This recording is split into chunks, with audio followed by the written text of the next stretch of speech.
The Oscars was all about consolidating studio power and trying to stop Hollywood from creating unions. It didn't work out. The consolidation of power pretty much did. And here we are 100 years later with a really snazzy award show that all of us love.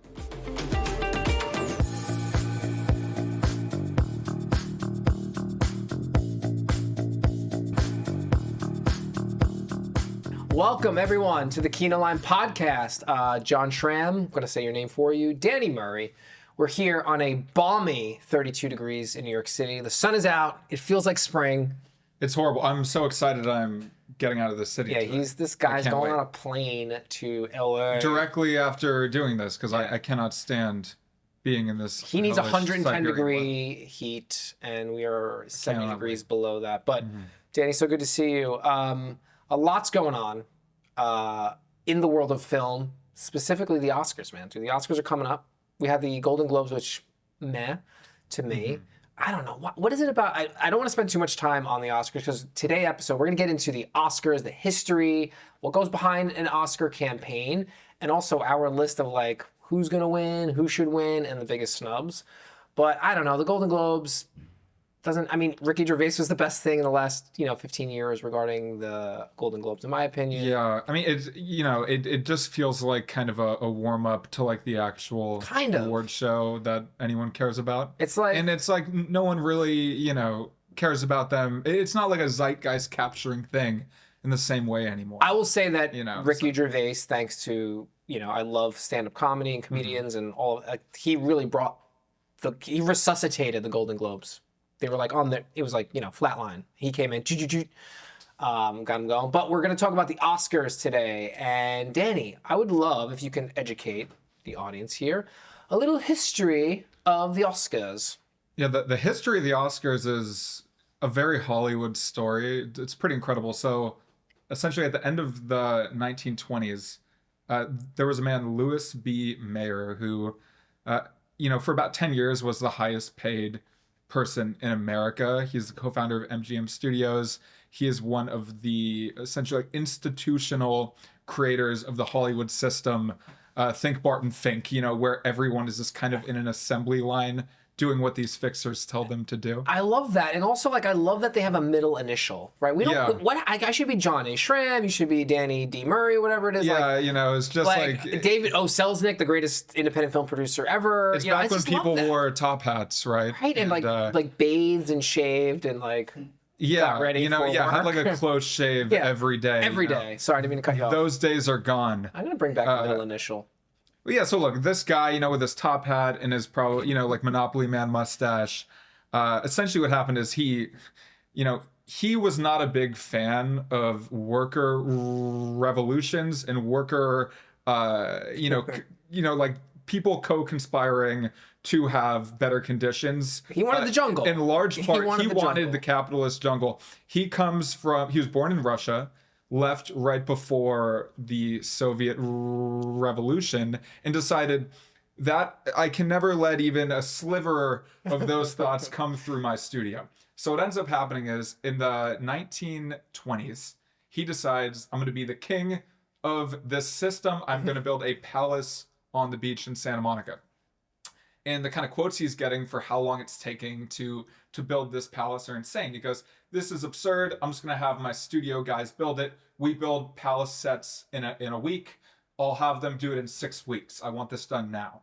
However, those crew guys had just formed a union, the first Hollywood major union, and said, hey man, we could do this, but it's going to cost you a fortune more than you want. And then his days back in Russia, it all started coming back to me. He's like, oh God, no, this can't happen. This can't happen. So what he decides is, whatever happens, we cannot have producers, writers, actors, the rest of the technicians. We cannot have them unionize. I need to consolidate power. So the idea he comes up with in 1927, a year after this debacle with his house, is AMPAS, the Academy Motion Pictures of Arts and Sciences, right? How can we kind of put everyone together, give them awards? His exact words were, I found the best way to handle filmmakers was to hang medals all over them. If I got them cups and awards, they'd kill themselves to produce what I wanted. So the entire idea is he creates this award show to just cover everyone in gold and woohoo, here you go. I'm getting all the back end points. It's like a Bond villain. Yeah, and again, it didn't end up working out, right? Like, so his palace got built. No, his palace got built in 6 weeks. He actually paid his crew guys under the table and then outsourced most of the labors, like whatever cheap LA workers. Where is Santa Monica? I don't know where, but like on the beach, probably near like 3rd Street Promenade. That's my guess. But regardless, these awards are created to circumvent Hollywood creating unions. It didn't work out, but what he got from it, and the first ever Oscars, which by the way were named because when they're building the statuette, the librarian is like, that looks like my uncle Oscar. That's where the name comes from. See, I love that. But essentially steeped in tradition and myth. Yeah, the entire idea meaning, lots of meaning. It was $5 to get in. It was like 270 like big wigs. And then Charlie Chaplin starts doing terrible things and they're like, oh, this is actually important. We need this for the prestige of Hollywood. We need to make it Hollywood feel like a big, important, prestigious thing to the public. So essentially, long story short, the Oscars was all about consolidating studio power and trying to stop Hollywood from creating unions. It didn't work out.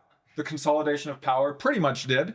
And here we are 100 years later with a really snazzy award show that all of us love. That celebrate the rich and famous in their rich and famous ways. And exactly. We all get about it. It's my favorite. I like clapping and I like eating the popcorn and I like pointing out when I was starting out, even like when I was younger, I loved the Oscars. I loved just picking and, going against like my friends, and we'd have like little pools and we'd bet a few bucks.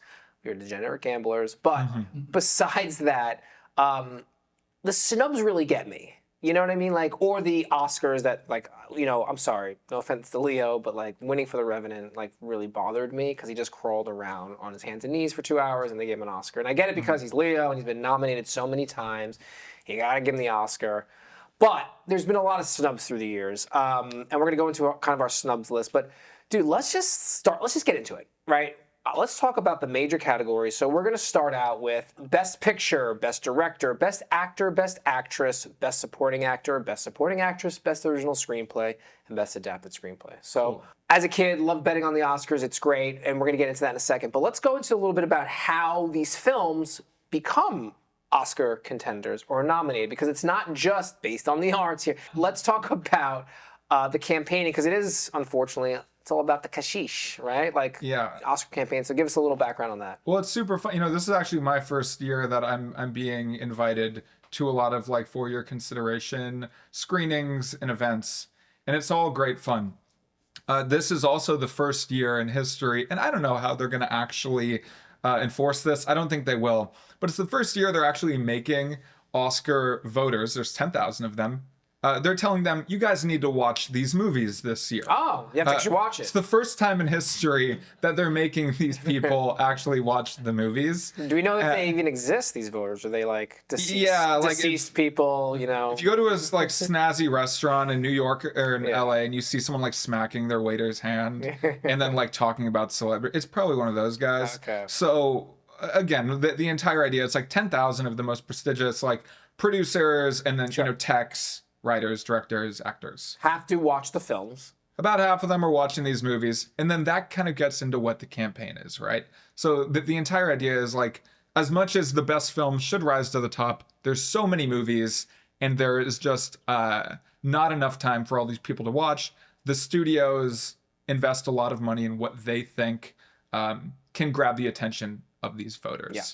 So essentially, your job to campaign is like any political campaign, right? You want to put the money out there, get into the public zeitgeist, to manipulate them into thinking how you're thinking. My picture's the best screenplay, whatever. Hoping that the voter, when they do decide to vote, they remember all the different, radio ads or ads in the newspaper, their home mailing addresses, like people outside with like a nice poster in their front lawn. And but it's all much like actual, our actual elections. Like, well, you present it to the public because you're not allowed to actually speak to these voters directly.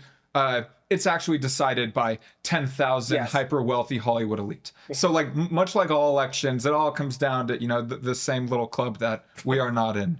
Yeah, we're definitely not in the club, but we can definitely poke fun at the club. We can. We're going to play a little game here. We're going to do who will win, who should win, and who should have been nominated. So I got my list. You got your list ready? Very excited about my list. Let's get into it. So let's just go off. Should we start out with let's start out with Best Picture. Right off the bat. Let's talk with who will win. Danny, who will win Best Picture? It's the only thing I've been talking about for, 5 months. It's my favorite movie of the year. It's going to be one battle after another. ABBA. It's going to be great. And I'm so excited. ABBA's going to win. Yeah, I hate to say it. Why do you hate to say it? John's pick is going to be ABBA right here. It's great. I'm so excited. It'll win. It's fine. Okay, whatever. It's fine. I'm so sick of talking about one battle after Now let's talk about who should have won. Can I go first? Yeah. Who should win Best Picture? I'm just getting started. It's going to be one battle after another because, how often do you get, the big brat, whatever, a $200 million movie, some say 130, that actually kind of lives up. It's an American epic. It's incredible. I'm so excited. I'm going to watch it all the time for the rest of my life. And it's just one of those great American films. I got a little hot pick here. I don't want to say this, but I feel like this should win Best Picture because I really do feel like this is probably the most complete film out of I'm not voting for F1. One battle after another? I don't even know how I got in F1. Let's talk about that for a second. Apple probably paid a lot of money. I love that. Really, this is exactly how campaigning works. F1, as fine of an experience it was, is Best Picture. That's nuts. Those Apple Awards campaigns are really nice. They got the kashish. I'm going to say Sinners should win Best Picture. Another great American epic movie. It's an epic. I say what the Cougs did on so many levels on that, technically, from the performances to the score. That to me that's the Best Picture of the year. But you love it too. So I love it too. We got spoiled with a whole bunch of great American films. But who should have been nominated, Danny? Let's talk about some snubs. Yeah, there's two that come to mind to me. The one that, and initially when I watched it, I was like, oh God, that kind of sucked. And then it just lingered and lingered and lingered. And I'm like, no, that was actually one of the best movies of the year. I can't believe how incredible that was. It's Kelly Reichardt's The Mastermind. It's the first time anyone's really given her money to makes she made an anti-heist movie about kind of just the lies of the American dream, and it's this just kind of slow burn where everything goes wrong. It's just incredible beyond belief. And you should watch it. I don't want to spoil too much, but it's Josh O'Connor just being amazing for about 2 hours. It'll rock your world, and you might not like it, and then you will keep thinking about it until you do. I was going to go with a different film, but I'm going to go with yours. I think that's probably the film that should have been nominated. Again, snub, sorry. And I'm Josh O'Connor, man, having a year. He was the best part of 4 really great movies this year.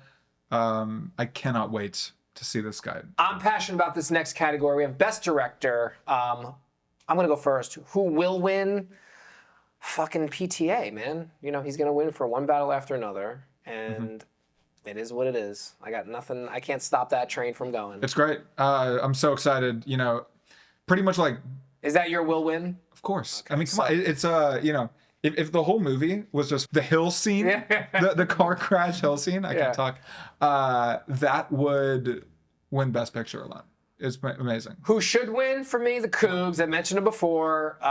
He should win for Best Director. What he did on this film from a directing standpoint is truly remarkable. The care, the tender love and care he put into that film, and all the little details and nuances.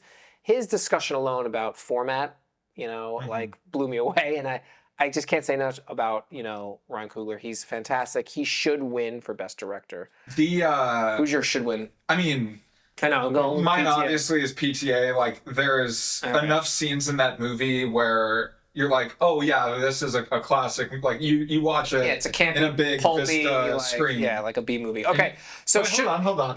But I also want to say about the Cougs, Ryan Coogler's, I think alone in any year where PTA doesn't make his best film, I think the kind of like montage through the history. Yeah, that alone should secure an was Oscar. like That alone should secure an Oscar. Yeah, that was one of the best scenes. This to me was the biggest snub from the who should have been nominated for the best director. I'm gonna go with Guillermo del Toro. Frankenstein was close to masterful. Directing. I'm not talking about like forget about film. I'm talking about directing. Like what he did on that film was really, really well. I can't believe he's not even nominated. That blows my mind. Blows my mind. Who's your should have been nominated? I don't know, man. I don't know. Frankenstein, like the minute it's like I don't care. That's good. But your boy Lordy's in that. He was great. I know he's always great, but.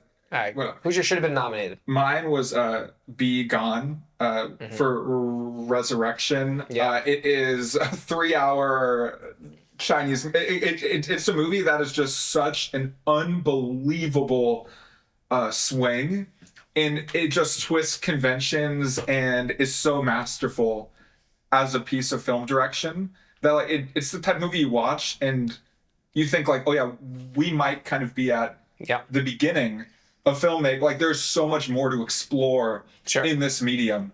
It is the type of movie that will just kind of blow your mind for what movie making can be. And then I'll just also throw a shout out because I think she should probably be get a nom every time she makes a movie. Kelly Reichardt. Her movies are so slow, and she's just like the master of a really fascinating medium that needs to come back in filmmaking. And no campaign behind, unfortunately, or very little. No, but that's the problem. Yeah. Let's talk about people who don't have problems. Best actor. We got a lot of really high end. This was the year for performances that were just bombastic. They were big. Yeah. And it bothered me because 2 performances that are going to be in my snubs are on here were more subdued and like classical acting, but we had the big shots. So who will win? I'm going Tisha. Timothy Chalamet's going to win. Yeah. He's going to win. It's his year. The stash. He's great. I mean, he's great. He was great, Marty Supreme. He's awesome. He's great. I have nothing but love for him. And he's like the best campaigner like I've ever seen. Is that your who will win? Yeah, I think right, with so the kind of the, but I don't know. It may go to Leo because of like the scandals around Marty Supreme. Yeah. So what's your pick? I think it'll probably go to Chalamet. Okay, so we're in agreement on. Now, who should win? Again, I guess I'm in Camp Sinners right now. I think Michael B. Jordan should win the Oscar this year, and he's amazing. I don't know why, but he's playing 2 of himself.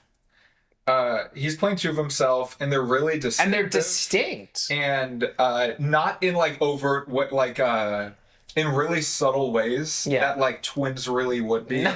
Like they kind of sound the same, they move the same, right? And there's like, again, like we all know identical twins from school that are like this, that spend all their time together, dressed the same, and like there's hear each other's thoughts. That you could identify it's them. They have a natural propensity to be left-handed, but he was great. Yeah. Is that your shoulda? No, mine is I went to a Q&A with this actor to see this film. Yeah, here we go. And it was the type of movie as I'm watching it, I'm just so enthralled by this performance.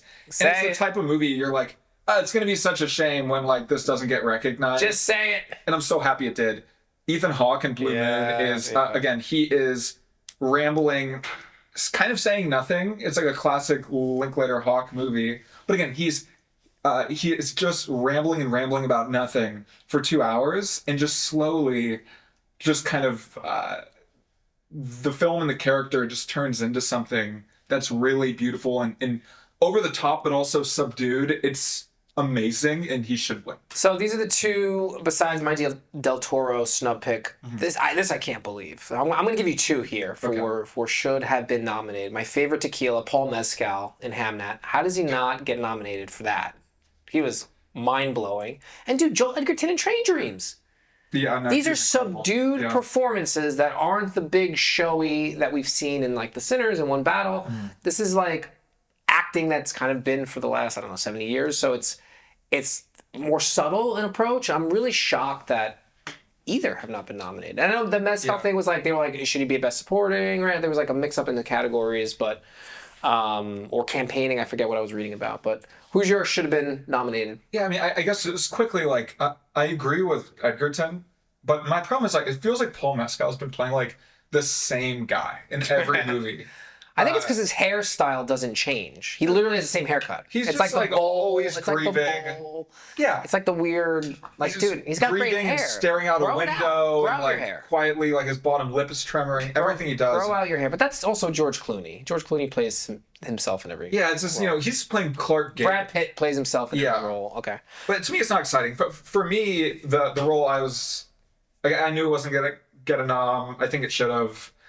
Is Joaquin Phoenix and Eddington. Like, it's a movie that we could have so easily just been sick of. Like, who wants very good. He was very good in that. He was very good in that. But, like, again, he plays a guy you probably shouldn't like from the beginning, and then you should hate. And, like, you just kind of love him and feel really empathetic the whole time. And he transforms into so many different people in that movie. It's unbelievable. No, that's a good pick. Solid pick. Sneaky pick. I'm quite sad he didn't get a nom, but I knew he would. For Best Actress. Yeah. Danny, who will win Best Actress? Again, like, Hamnet to me is the type of movie that every year there's one of these at the Oscars where it feels like it was made to make me angry when it wins over a more deserving movie. Kind of like I'm getting flashbacks to Shakespeare in Love, dude. Exactly. It's like, again, a Shakespeare adaptation where everyone's crying. Like, give me a break. Like, I don't care. So you go. Jessie Buckley's gonna win. She was great, but, like, it's not a performance that's exciting. I concur. We'll just go quickly on to who should win, because I'm with you on the will win. Who should win? To me, it's like, I feel like a one-trick pony, because, like, every year I'm feeling like she should win. Emma Stone for Bugonia. Again, it's a pretty subdued performance that just kind of rocks my world by the end of it. Love. She's always so solid. And you know who's always very solid too is Rose Byrne. That's my should win pick for If I Had Legs I'd Kick You. Like the vulnerability, the veracity of the role. Mm-hmm. Like, I've never seen Rose Byrne like that before, so I was like, damn, you got my attention. She's fantastic. D, who should have been nominated? I think we're going to be in agreement here. We probably won't be. It's a movie that, like, pretty much no one saw. It premiered at Venice last year, and it just has, like, it's the best performance of the year, bar none. It's really sad that no one's seen it. It's Kathleen Chalfant in Familiar Touch. She plays an old lady who just got put into a assisted living center because she has dementia.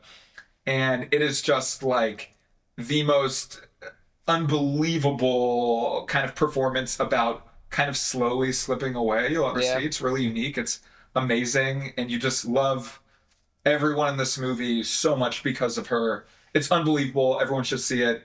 It's a travesty that no one did, and she's not nominated. This is also a travesty because I felt like they messed up on where they were trying to push her into which category for my pick for should have been nominated. It's Chase Infinity for One Battle After Another. Yeah, incredible. Mm-hmm. You can argue she's the leading actress based on screen time, or you can argue that she's supporting. Either way, she's snubbed from both. Yeah. So she was, like, so polished and so mature. Like, I'm like, this actress blew me away on just how composed she, like, kicked Leo's ass in their scenes. Like, he looked like the novice compared to her. It's like an instant, like, this is a superstar role. Totally agree. Best supporting actor.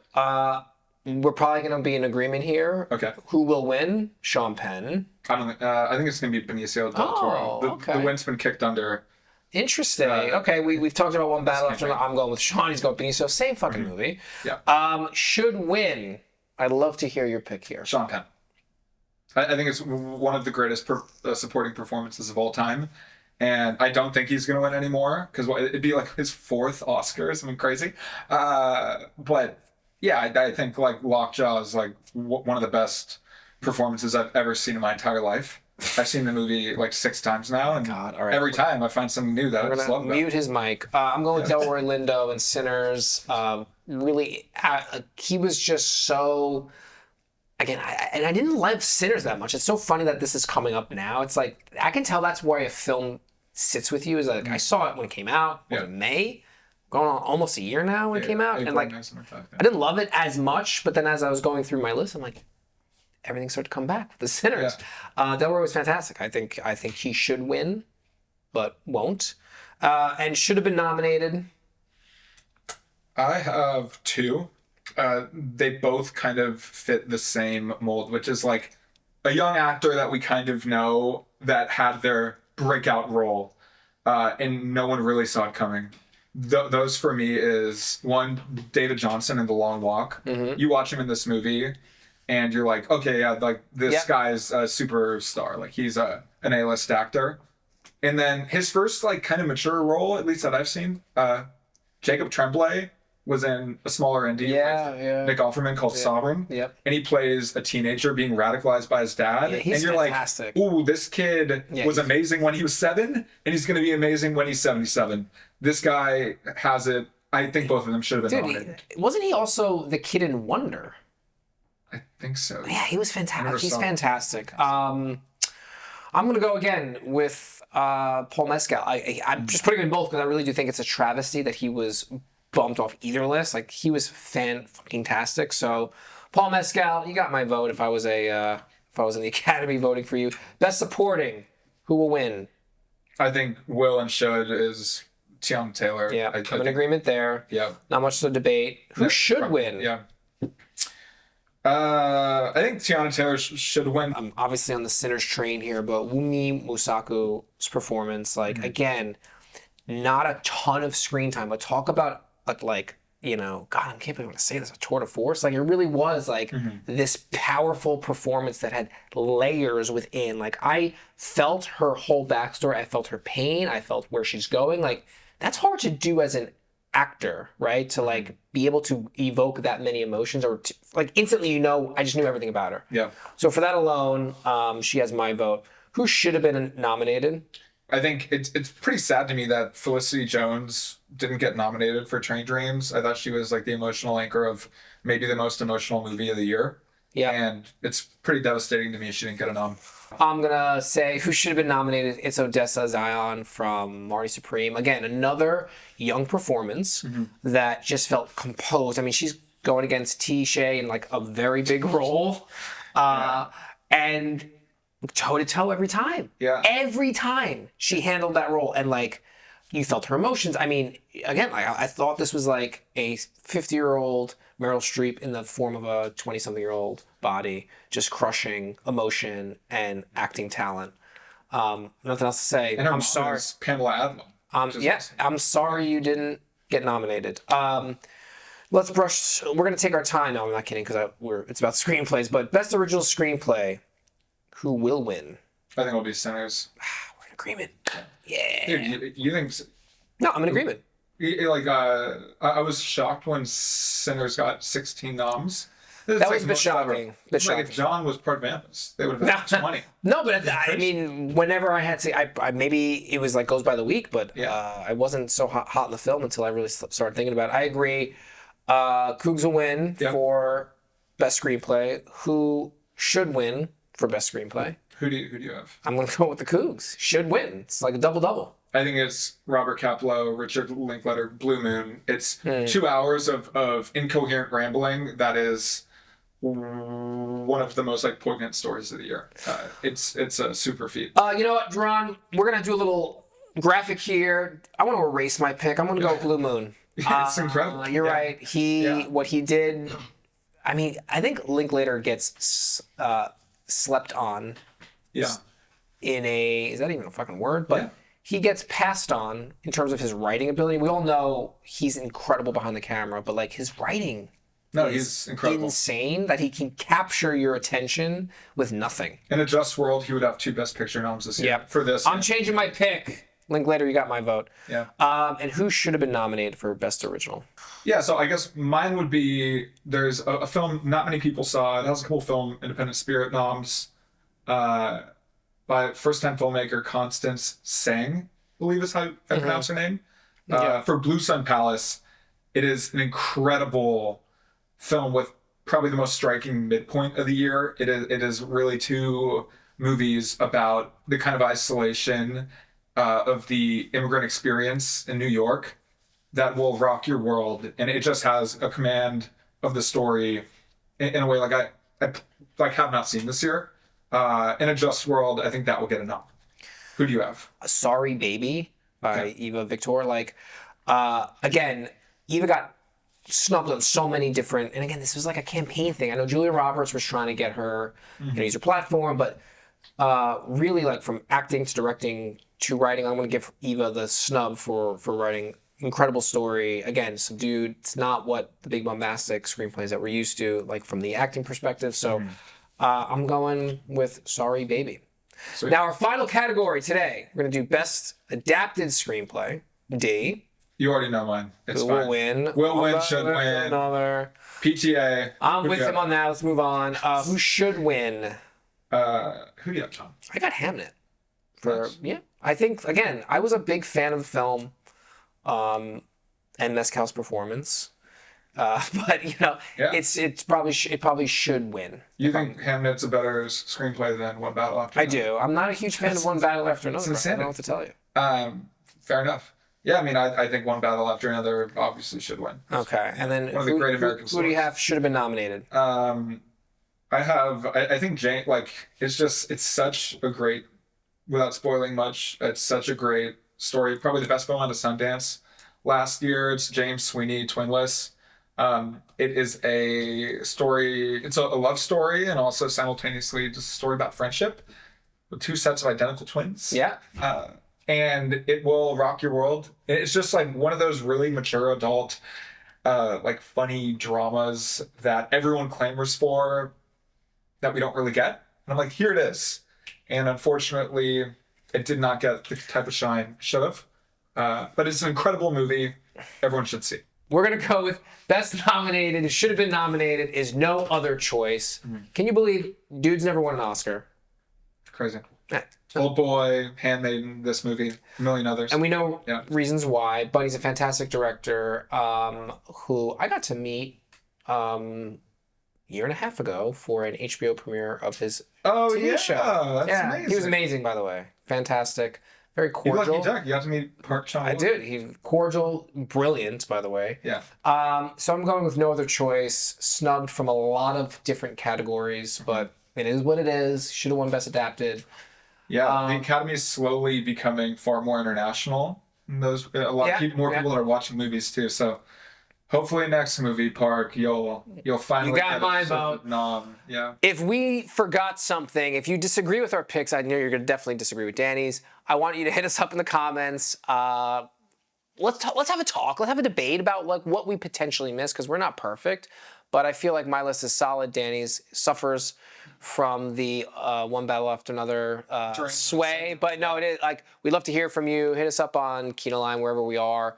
Instagram, X, I don't know, the website, personal email, Smoke Signal. Pop Drop will go. You got Facebook, we're there too. Wherever you could find a place to. We appreciate it, and tell us if you're tuning into the Oscars because I know we will be. Let's do a pool. I think we're gonna sell some boxes within the company. We're gonna do like a little pool.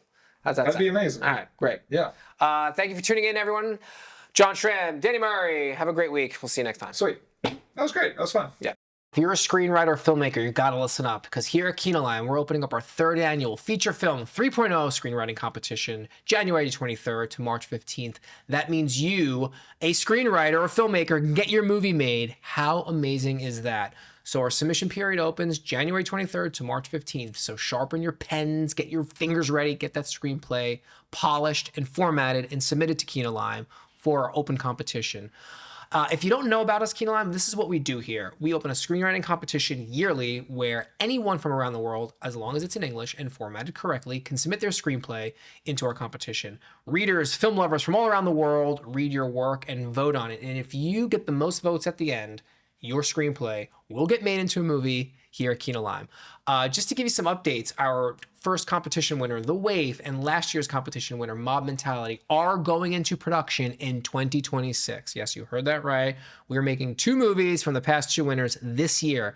That means you could, if you win this year, we're going to make your movie next year, or maybe the year after, depending on how production goes. But at the end of the day, if you want your dreams to come true, if you want your screenplay to be turned into a film, go to kinolime.com right now, set up an account, find out all the information, ask questions. We're here for you. Get your submission ready between January 23rd and March 15th, and we cannot wait. I cannot wait to read your work.